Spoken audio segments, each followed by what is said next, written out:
Okay, Assalamualaikum dan salam sejahtera. Malam ni kita nak unboxing DJI Osmo Mobile 3 Combo. Yang ni saya beli dengan secara online, beli dengan RON sekaki. Kat Shopee pun ada. Yang ni dia ada dua package.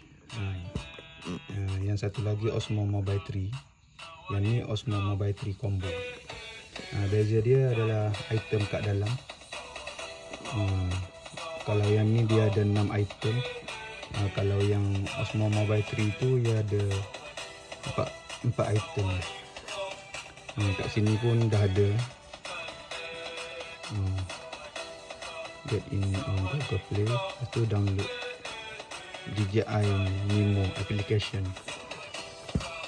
Okay, jom kita buka tengok apa yang ada kat dalam.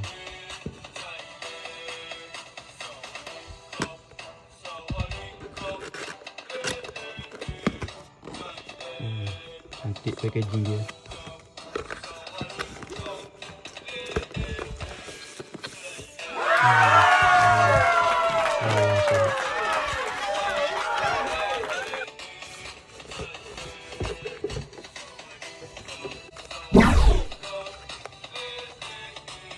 Yang ni kabel dia, USB kabel jenis Type C.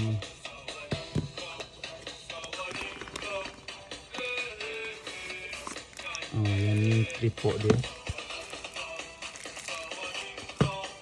Yang ni saya tak tahu apa, nanti kita tengok jadi.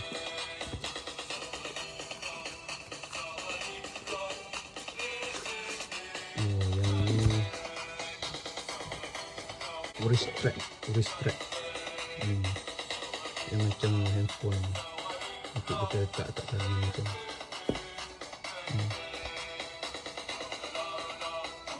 Obligatif.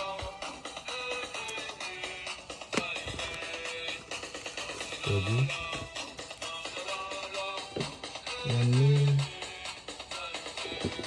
storage pouch. Macam pouch bag lah.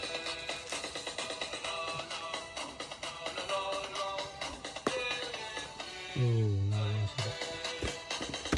Itu cukup 1, 2, 3, 4, 5, 6 dengan yang dalam ni.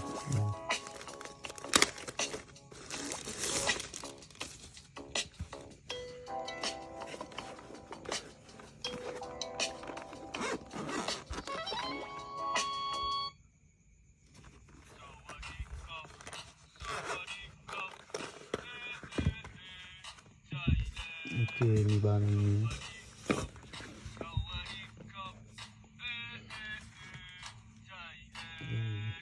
Cantik.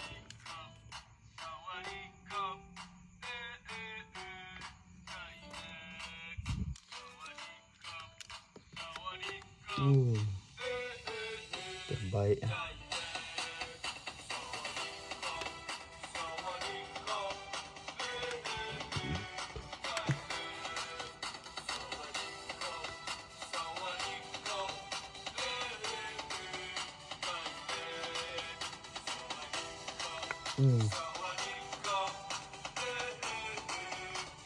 Yang ni model ni kecil sikit, lebih kecil berbanding dengan Osmo Mobile 2, DJI Osmo Mobile 2. Yang ni kecil.